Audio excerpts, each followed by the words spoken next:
Steve Harvey, the immortal king of comedy. The man who turned Family Feud into a global phenomenon and made The Steve Harvey Show a timeless monument of American television. From a homeless man lost in darkness, forced to curl up for 3 long years in a broken-down car, he rose as a living legend, commanding the stage and cementing himself as the most powerful voice in the hearts of millions.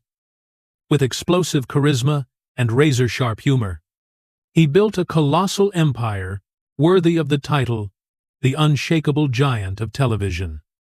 For decades, Steve Harvey has not only delivered laughter, he has redefined what perseverance truly means, inspiring countless ordinary lives and reshaping the very face of global entertainment. Steve Harvey, a name etched forever as a cultural legend, standing behind Family Feud, kings of comedy, and best-selling books that have lifted, guided, and changed the lives of millions across the world.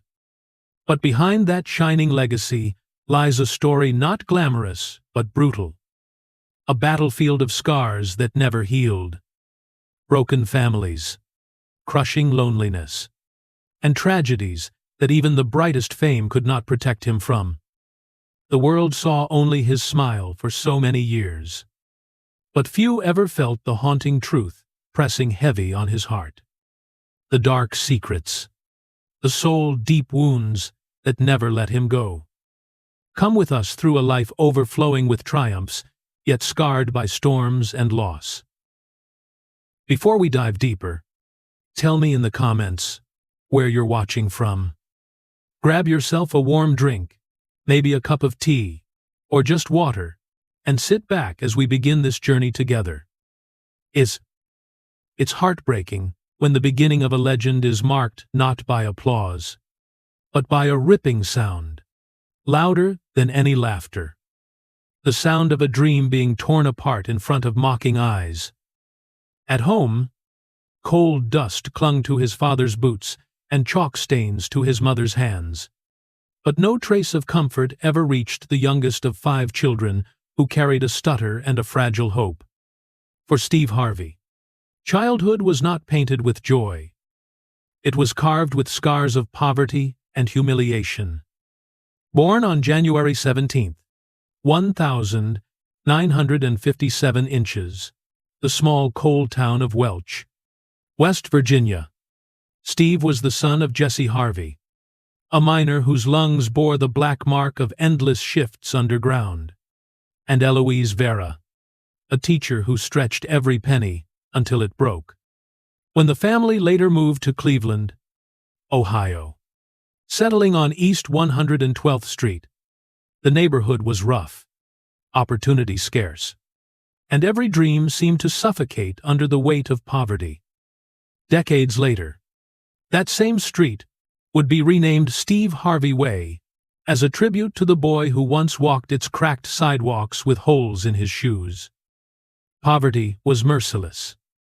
With 4 siblings to share everything, food was thin, clothes were patched until they fell apart, and winter nights were colder than the walls could shield. And layered on top of poverty was the color of his skin. In the 1960 Midwest, a young black boy was rarely encouraged to dream beyond survival. For Steve, every ambition was doubly fragile. Mocked not only because of poverty and a stutter, but because of the time and place that judged him before he even began. In the classroom, his stammer turned each word into a battlefield. Broken syllables drew laughter, and ridicule cut deep. Yet, the wound that never left him came one afternoon in elementary school when the teacher asked children to write about their future. Steve, just a small boy with oversized dreams, scrolled shakily. "I want to be on television." The room froze, then erupted in cruel giggles. The teacher's hand ripped his paper in half, shredding more than a dream. A poor, stuttering black boy from Cleveland on TV. Impossible, she scoffed, even calling his parents to complain about his arrogance. Steve would later admit, "I still hear that paper tearing. It cut me deeper than words ever could." His mother's face carried the sting of shame, but his father, Jesse, looked into his son's eyes and said firmly, "Write it down again. Put it on your wall. Read it every morning and every night. Make it your promise." Those words became scripture. From that day forward, Harvey recited his dream like a prayer, clutching that scrap of paper as if it were his only lifeline. When he graduated Glenville High School in 1974, the vow was still burning in his chest.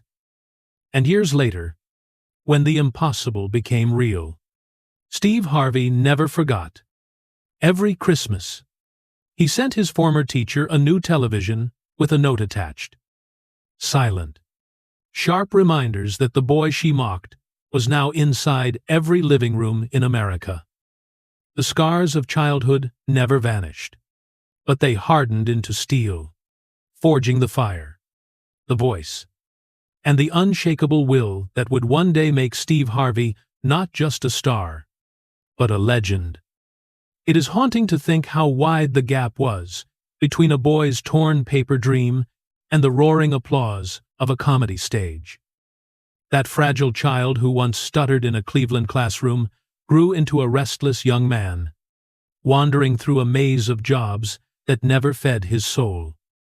He carried mail door to door under freezing skies until his fingers numbed. He scrubbed carpets until his knuckles bled, sold insurance policies to strangers who slammed doors in his face, turned wrenches as a mechanic, and even climbed into a boxing ring to take punches for a paycheck. Every shift ended the same way, his pockets nearly empty, his spirit even emptier. The promise he once scrolled for his father, "I will be on TV," hung in his mind like a fragile lantern in a tunnel of endless night.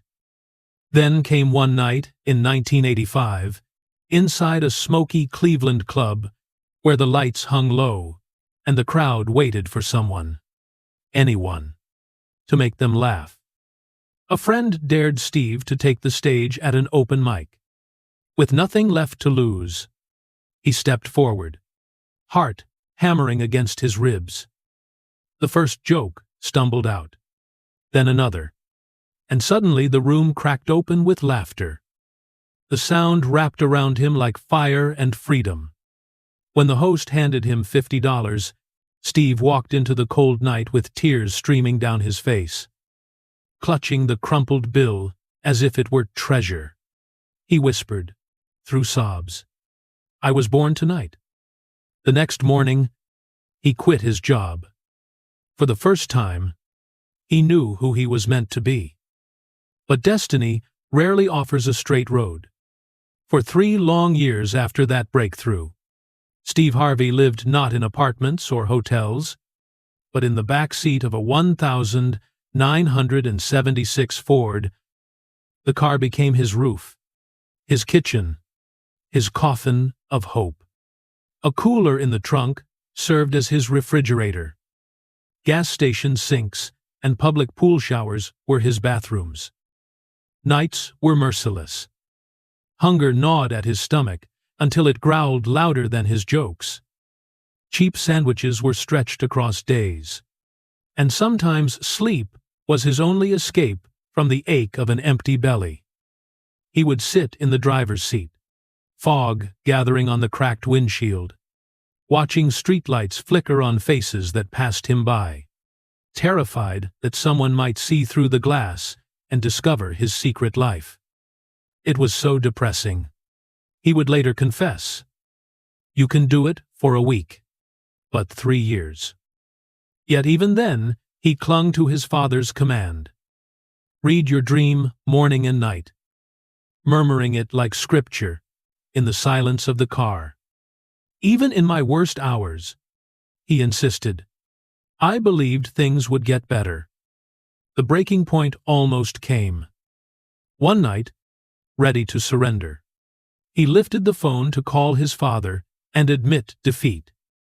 But before dialing, he pressed play on his answering machine. 2 messages blinked. The first? A club in Jacksonville offering $150. The second? Another gig, the very next night, for the same amount. Suddenly, he had $300, just enough to buy a cheap flight to New York, where the producers of Showtime at the Apollo wanted him on stage. Had he missed those calls? One button. One hesitation. The story of Steve Harvey might have ended in silence. Even then, survival was possible only because of unexpected angels. A kind couple, Rich and Becky Liss, recognized his determination and gave him a carpet-cleaning contract and a line of credit for travel. Their faith restored his dignity when shame nearly buried it. Years later, with tears streaming on national television, Steve called them live to say thank you, vowing to repay their kindness for the rest of his life. Those years of hunger, ridicule, and cold nights in a car did not crush him. They carved him. Every setback became fuel. Every humiliation, a stepping stone, until the boy once mocked for stuttering stood ready to face the nation. Steve Harvey had been born again in laughter, baptized in hardship, and now carried the unshakable fire of a man destined to become a legend. The boy who once whispered his dream in the darkness of a Ford now stood beneath the blinding lights of Harlem. It was 1990, and Steve Harvey's name was called as a finalist in the Johnny Walker National Comedy Search. The same voice that had once cracked and stuttered in a Cleveland classroom now poured out smooth and sharp, cutting through doubt and erupting into thunderous applause. That night was not just a contest. It was proof that the boy mocked for dreaming too big had finally forced the world to listen. And when the doors of Showtime at the Apollo opened to him soon after, he stepped onto the legendary stage with a weight far heavier than a microphone. Behind those curtains was not just a comedian, but a survivor of hunger, ridicule, and nights spent shivering in a car that felt more like a coffin than a home. Every laugh from that Harlem audience was more than comedy. It was armor against poverty, a shield against shame, the very sound of redemption. For 7 years, Steve Harvey carried Apollo on his shoulders, transforming the stage into a battlefield where his scars became his strength. Harlem lights replaced gas station lights. The cheers of thousands drowned out the silence of his loneliest nights. Yet the price was steep. Hosting, touring, writing jokes until dawn. His body staggered under 18-hour days, his voice often frayed, his back HHD from sleepless flights, and his mind teetered at the edge of collapse. He once admitted, "The laugh you hear is the wound I turned inside out." Every performance demanded he bleed a little more of himself, turning pain into punchlines, humiliation into hope. And as television cameras carried his face across the nation, the same teacher who once ripped his paper now had no choice but to see him every week, in every home, on every screen. The climb only grew steeper, but so did the glory. In 1994, he starred in Me and the Boys, and 2 years later, The Steve Harvey Show became a cultural landmark, running until 2002, to millions. He was not just a comedian. He was living evidence that laughter could rise from the ashes of despair. But the schedule was merciless. Days blurred into nights, scripts into stand-up, stages into studios. Fame gave him crowns, but also chains. Stealing rest, stealing family dinners, stealing irreplaceable hours with his children. He would later confess that at the height of his sitcom success, he was known by the world, but absent at home. It was a truth that haunted him in quiet hotel rooms, where the roar of applause faded into silence so heavy it rang in his ears. Then came the tour that crowned him. From 1997 to 2000, Steve joined Cedric the Entertainer, D.L. Hawley, and Bernie Mac for the Kings of Comedy tour. Night after night, arenas shook with roaring crowds, and when Spike Lee captured it all in the original Kings of Comedy 2000, Harvey's name was etched not just in the history of stand-up, but in the soul of American culture. For a man who once wondered if the world would remember he existed, the sound of entire stadiums chanting his name was almost unbearable in its beauty. Yet even then, as his heart swelled with pride, his body whispered its warnings. Exhaustion, stress, the quiet toll of carrying a crown too heavy for too long. Every cheer, he reflected, reminded me of the nights I went hungry. Every spotlight reminded me of the darkness I came from. But sometimes, he admitted softly, it also reminded me of everything I missed while chasing it. But Steve's impact stretched far beyond the stage. His words, once choked by a stutter, became weapons of healing. In 2009, he poured his hard-earned wisdom into Act Like a Lady, Think Like a Man, a book that turned scars into guidance and went on to become a New York Times bestseller, later adapted into a box-office hit film.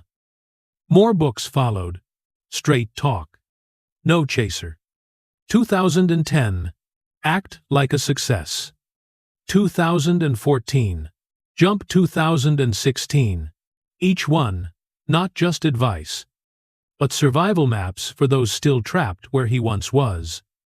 The honors arrived like a tide, but none erased the memory of that Ford. BT, Humanitarian of the Year, in 2011, a star on the Hollywood Walk of Fame, in 2013, multiple Daytime Emmys, NAACP, Image Awards, the renaming of his childhood street to Steve Harvey Way in 2015, an honorary degree in 2016. Each time he stood on a stage accepting applause, he admitted, his mind flashed back to the nights he curled up alone, whispering his father's words. Read it again. Make it your promise. Steve Harvey's rise was not a straight climb, but a resurrection. From Harlem to Hollywood, from best-selling pages to broadcast empires, he became living proof that faith can carry a man through fire, that resilience can turn ridicule into royalty. But even as the world crowned him, the man behind the smile carried the fatigue of years without rest, the ache of missed birthdays and empty chairs at family tables, the weight of battles fought in silence. His career was not just success. It was the fulfillment of a prophecy scribbled by a trembling child on a torn piece of paper. A dream once laughed at, but now carved into legend. But even legends are not spared by fate. The higher the crown, the sharper the fall. For Steve Harvey, the same spotlight that once felt like salvation turned into a burning blade in December 2015 under the glittering stage of the Miss Universe pageant. In one fateful breath, triumph collapsed into humiliation. With millions of viewers across continents holding their breath, he read the wrong name, crowning the wrong queen. The theater froze. Gasps rippled like thunder. Cameras captured every flicker of panic. And in that instant, the man who had built his life commanding a microphone felt as if his voice had been stolen before the entire planet. He later confessed that the moment stretched into an eternity, every second echoing like a lifetime of failure.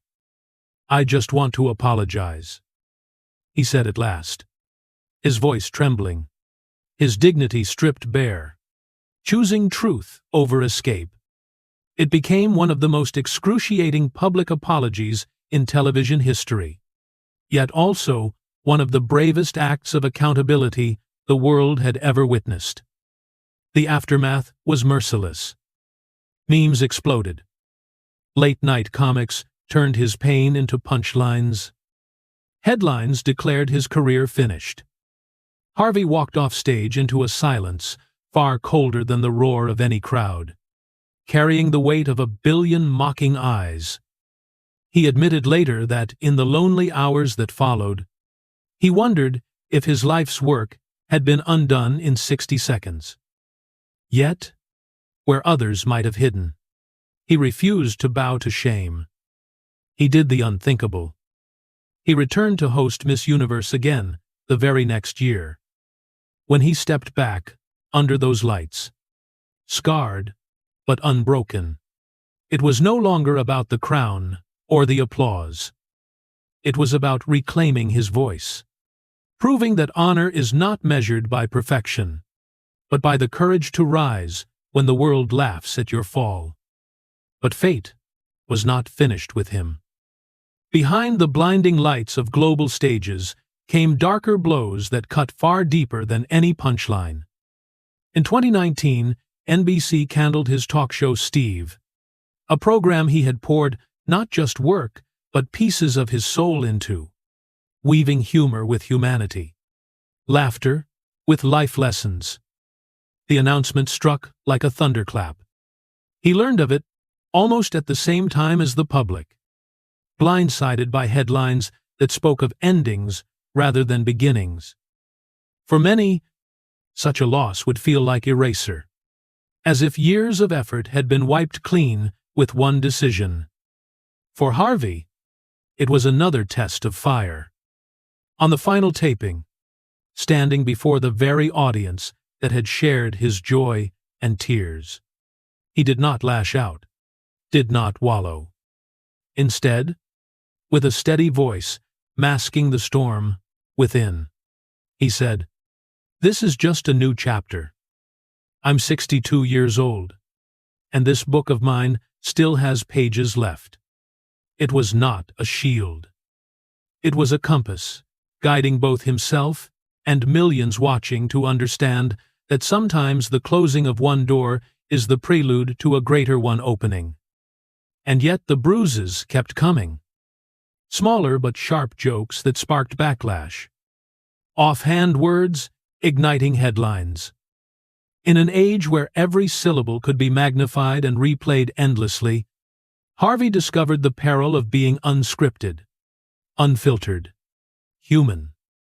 Each controversy cut like a paper-thin wound, yet each healed into a scar that whispered discipline, humility, and the weight of influence carried by a man who could move millions with a single line. The pain of these years was unlike hunger or homelessness. It was not the ache of an empty stomach, but the sting of dignity tested in public view. The same man who once curled up in the back seat of a car now found himself curled up in the glare of memes, his mistakes recycled across digital screens that never forget. But humiliation did not break him. It refined him. He alchemized embarrassment into endurance, ridicule into resilience, turning every jar into fuel for a deeper purpose. "Every time I thought I'd reached the end," he later reflected, "God showed me I was just turning the page." By 2019, Steve Harvey had proven a truth far greater than perfection. That life's measure is not in flawless steps, but in the will to keep walking. The boy once silenced by a stutter, the man once shattered by poverty, now bore scars, visible to the world, yet stood taller than ever. When laughter turned cruel and applause faded into silence, he showed the world that the true mark of a legend is not immunity to failure, but the unshakable courage to rise again. It is often said that success demands sacrifice, but for Steve Harvey, The first price he ever paid was his family. Years before Apollo or television glory, back in 1981, at just 24 years old, he married Marcia, the quiet anchor who stood by him when he was still a struggling young man with nothing but jokes in his pocket and a dream too fragile to hold. Together, they had 3 children, twin daughters, Carly and Brandy, and a son, Rick Jr. For a while, their home carried the sound of laughter, not from audiences, but from the innocent voices of children who believed their father could do anything.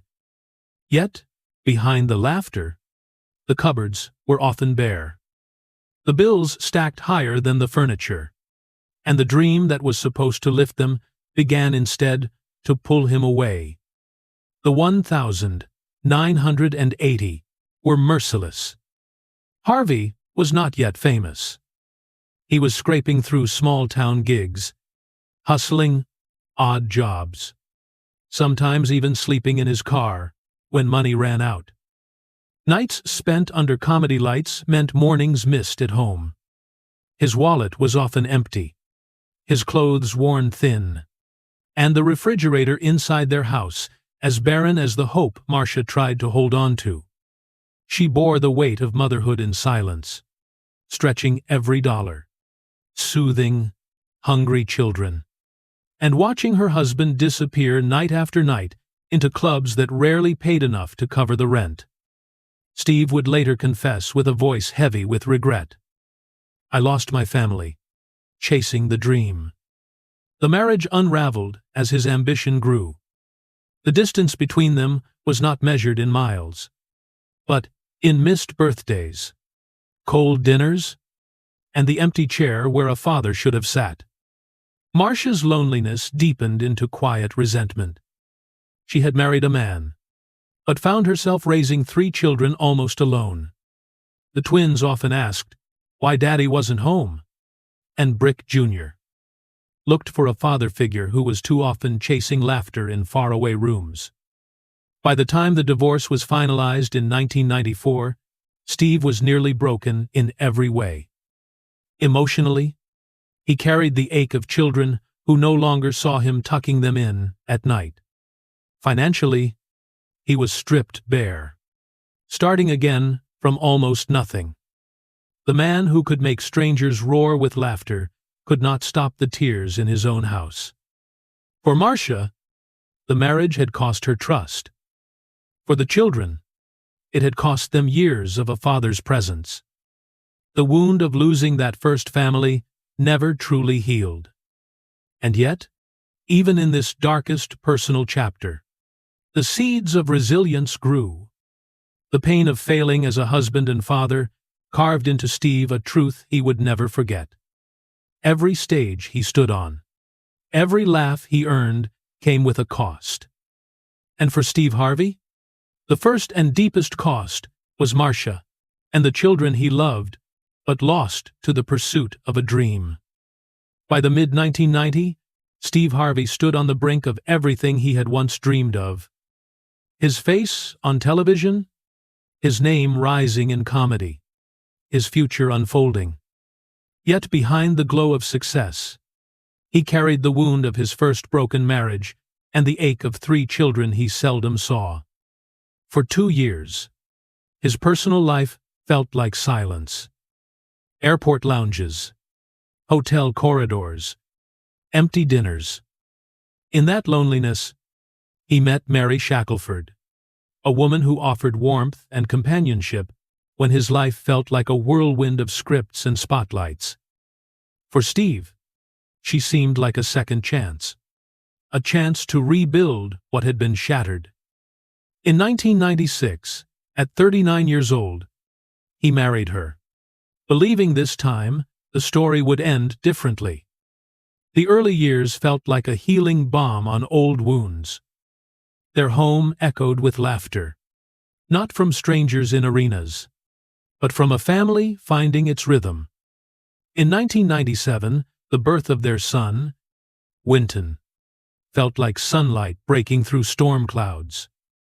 Harvey adored the boy, later calling him my compass, the reason I kept standing. Evenings were filled with simple joys. Steve sprawled on the living room carpet, letting Winton crawl across his chest while Mary smiled nearby. Weekends meant backyard barbecues, baby giggles mixing with the smell of charcoal, and stolen snapshots that captured a man who looked at last content.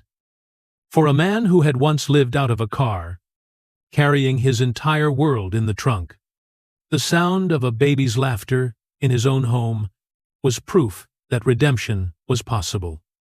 Every smile in those family photos told a story of hope restored.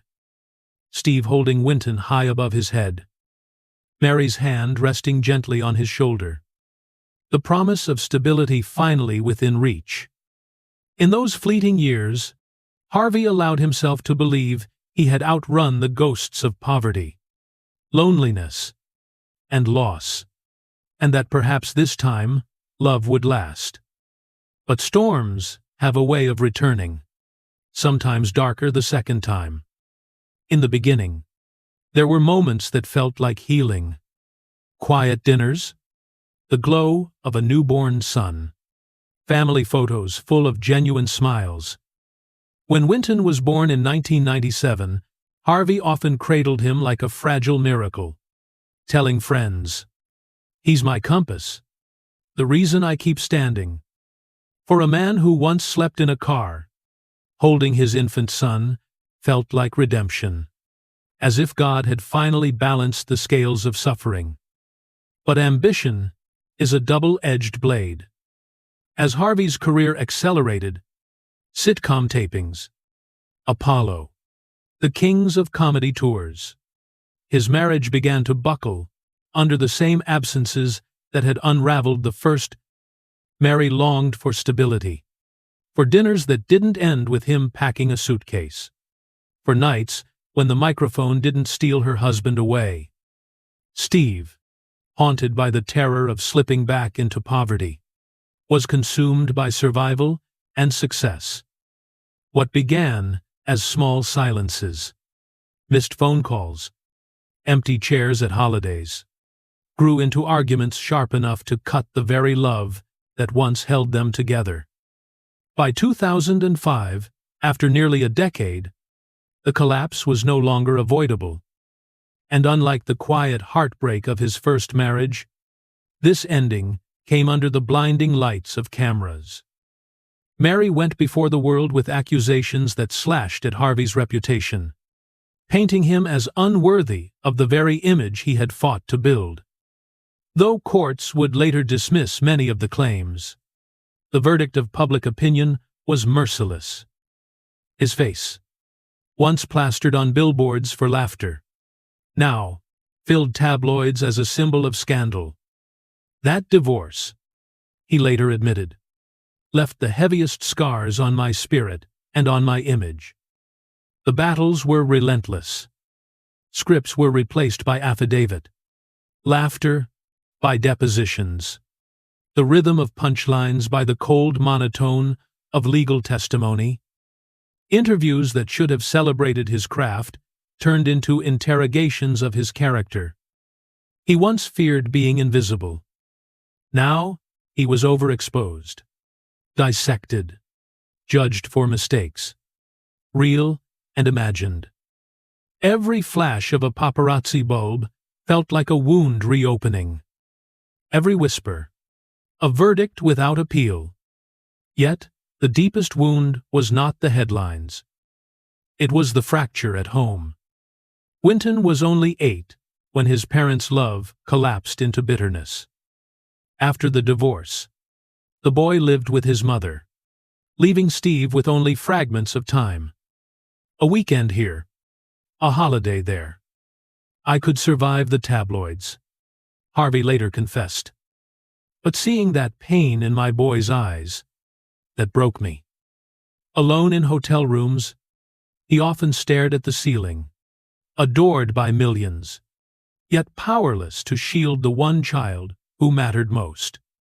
Years later, when Winton chose to live with him as a teenager. Harvey would call it a second chance from God. Proof that some bonds can heal despite the storm. Looking back, Harvey described those years not as a divorce, but as a crucible, a furnace of public shame and private agony. I thought I had already lost everything once, he reflected bitterly. I didn't know I could lose even more. The man who had risen from homelessness to household fame now felt stripped again, not of possessions, but of dignity, peace, and the simple comfort of family. And yet he endured.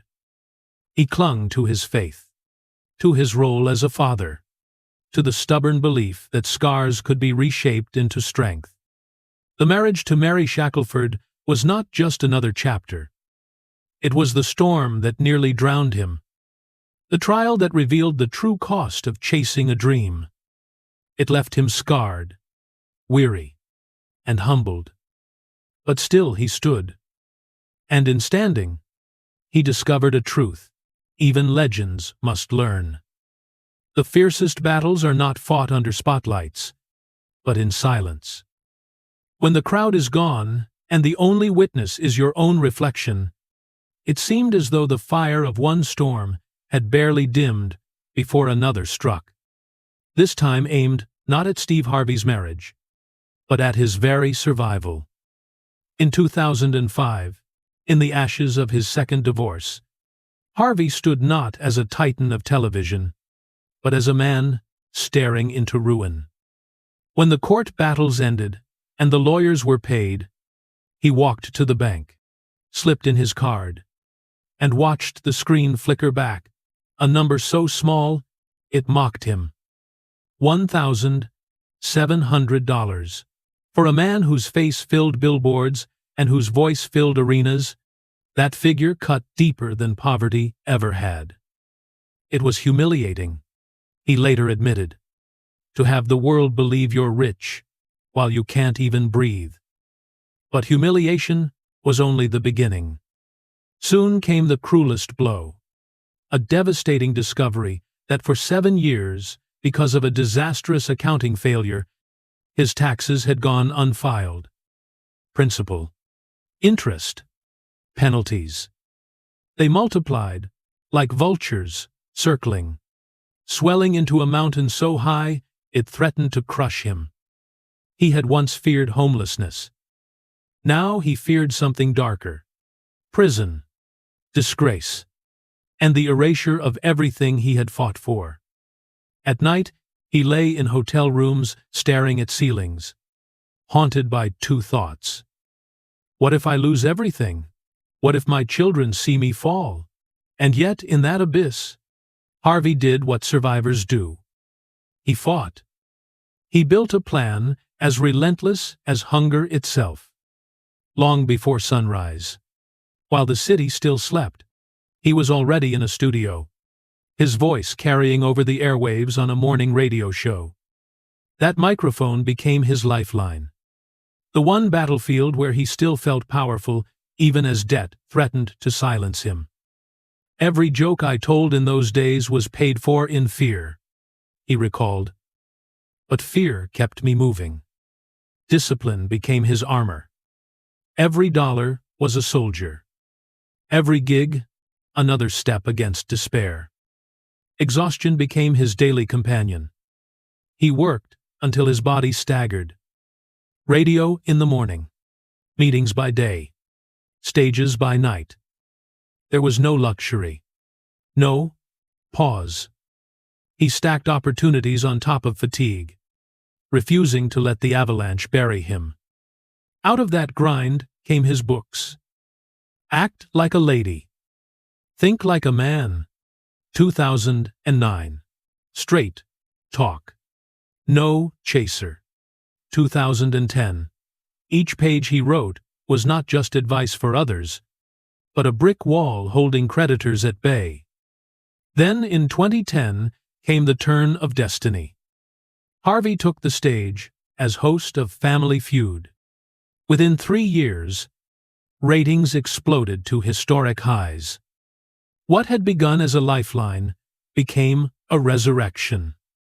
The same man who once curled up in a Ford now appeared nightly in America's living rooms, not as a victim of debt, but as the face of laughter itself. Still, the climb was brutal. Harvey admitted that for years, every paycheck went straight to the IRS.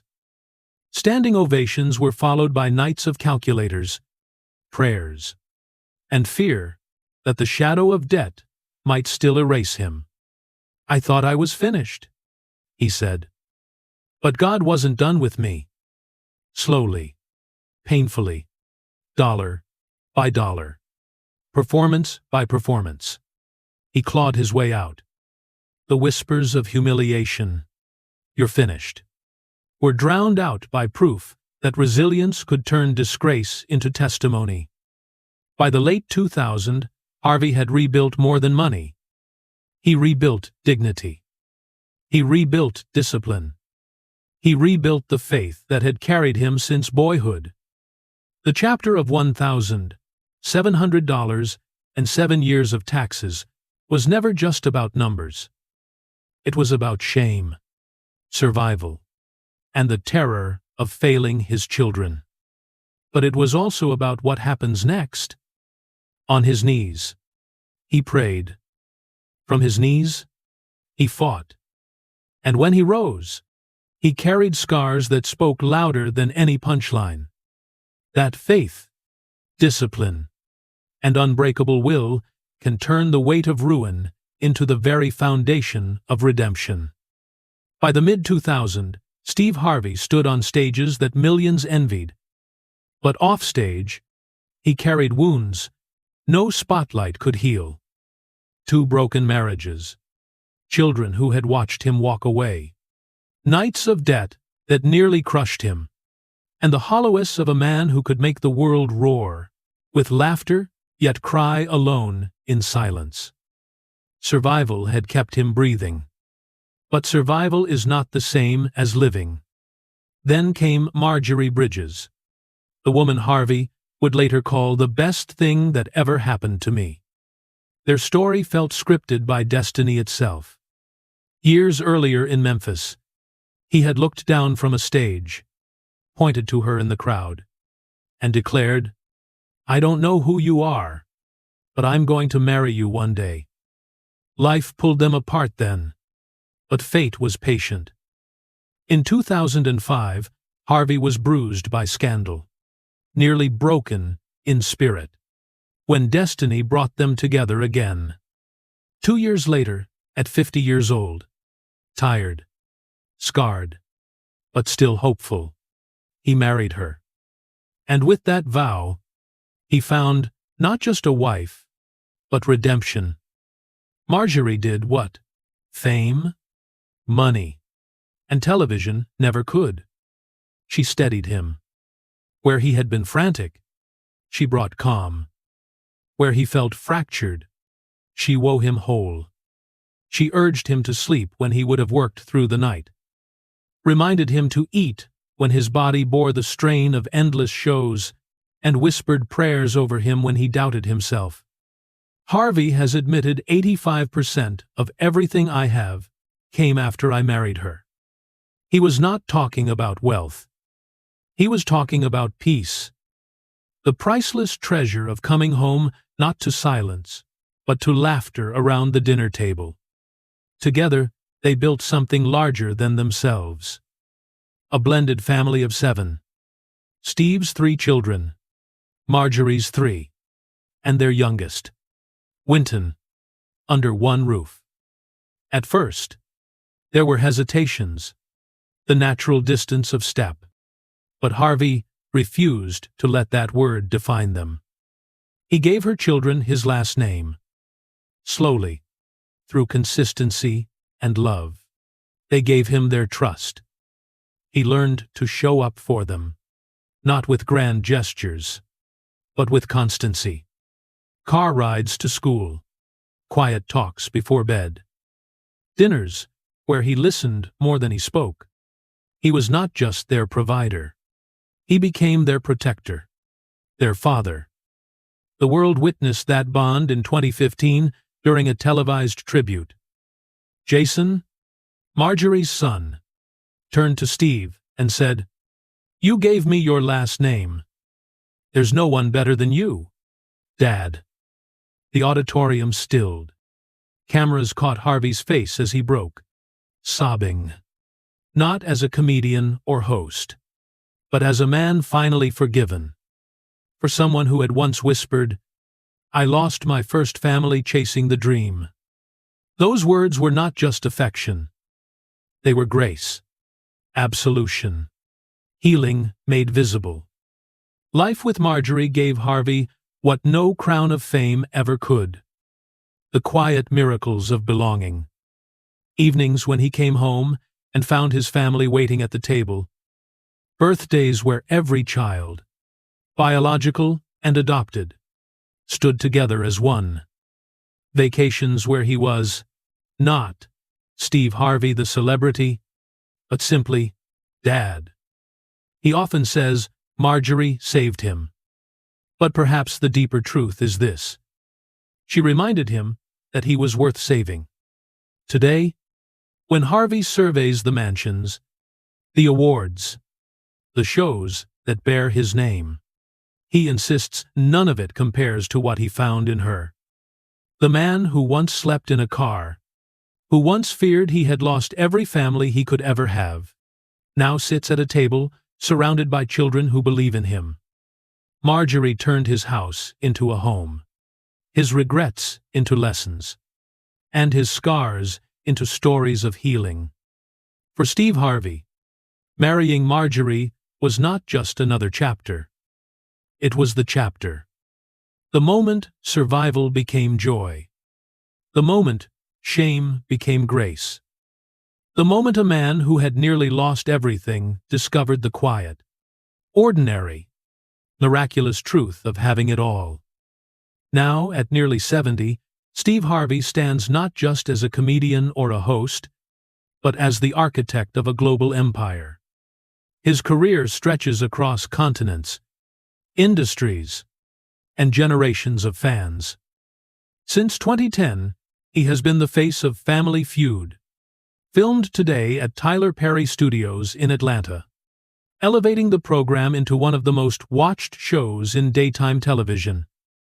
Its spin-off, Celebrity Family Feud on ABC, is already set for a new season in 2025, every morning from 6 to 10 a.m.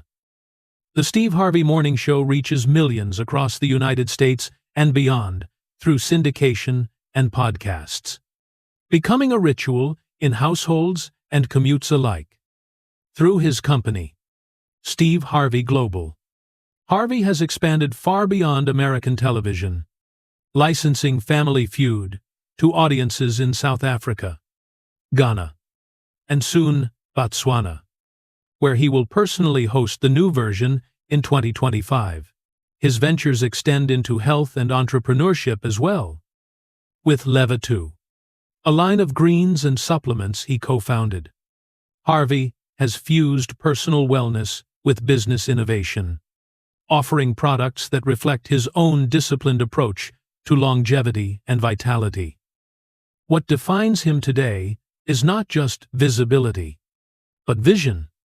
Harvey has built a diversified empire designed to outlast any single stage, microphone, or contract. Television, radio, publishing, production, international formats, business. Each branch is both a platform and a safeguard. Proof of a philosophy he often shares: never depend on one stream when you can create many. It is not fear that drives him now, but foresight. The wisdom to turn past scars into strategy, and strategy into a legacy that will stand long after the spotlight fades. The outward symbols of Harvey's rebuilt life gleam with the scale of an empire. In 2020, he secured one of Atlanta's crown jewels, a 17-acre estate once belonging to Tyler Perry. At nearly 35,000 square ft, The mansion reads like a private resort, complete with a state-of-the-art gym, spa, infinity pool, home theater, and even a hidden ballroom buried beneath the ground. A secret world for gatherings. Public records and media reports value it around $15 million. But its true worth lies in what it represents. Permanence after decades of impermanence. This estate is only the latest chapter in a lifestyle shaped by constant reinvention. During his Chicago talk show years, Harvey lived above the skyline in a Trump Tower penthouse. The city, lights at his feet. Later, in Beverly Hills, ultra-exclusive Beverly Park, he rented a mansion at a six-figure monthly cost. Proof that, for Harvey, home had become not just shelter, but stage. Vacations have taken him far beyond land. He and his family have been photographed aboard super yachts, their charter prices running into the hundreds of thousands per week. Moments of escape earned after years of relentless grind. His garage, too, tells a story in chrome and horsepower.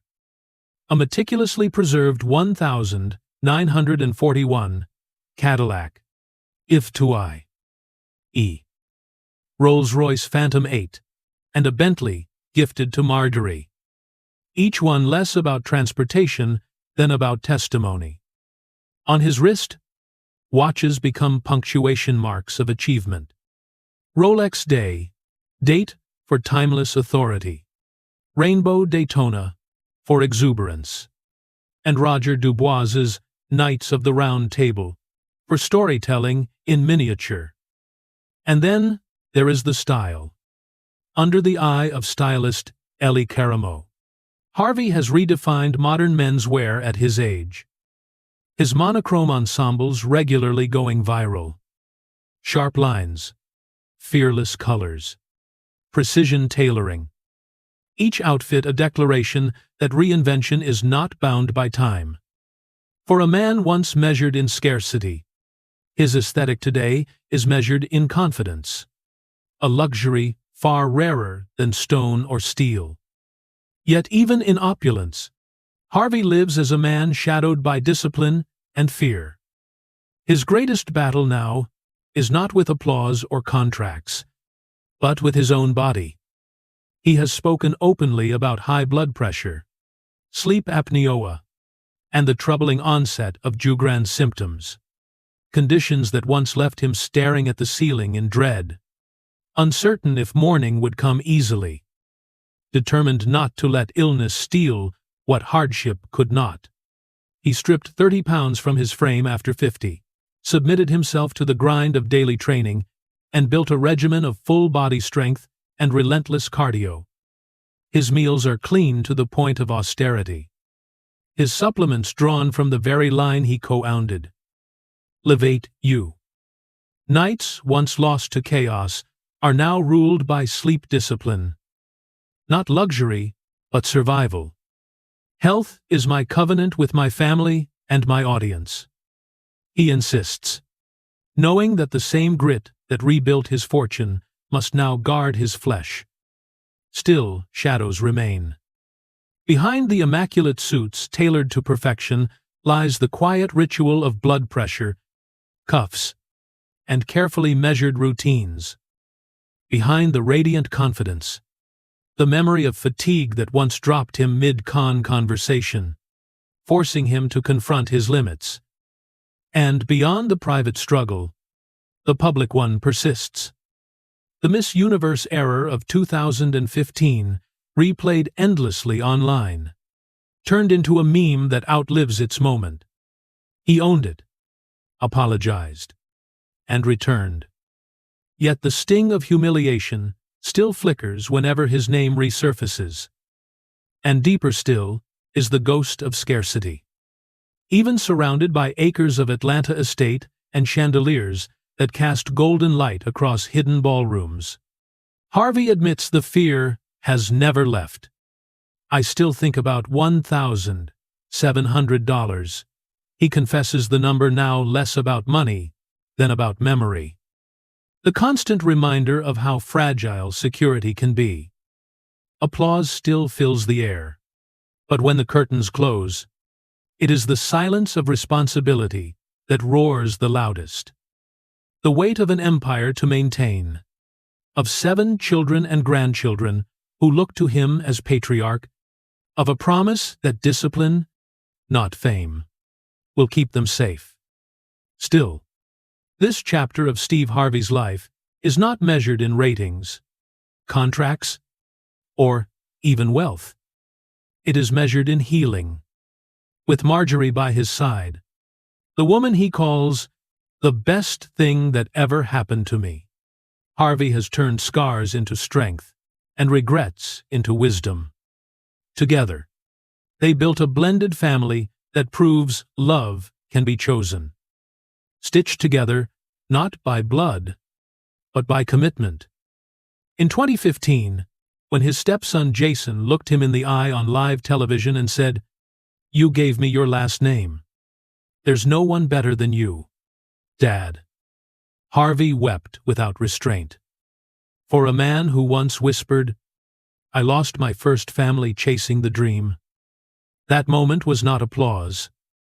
It was redemption. It was proof that even broken chapters can be rewritten with love.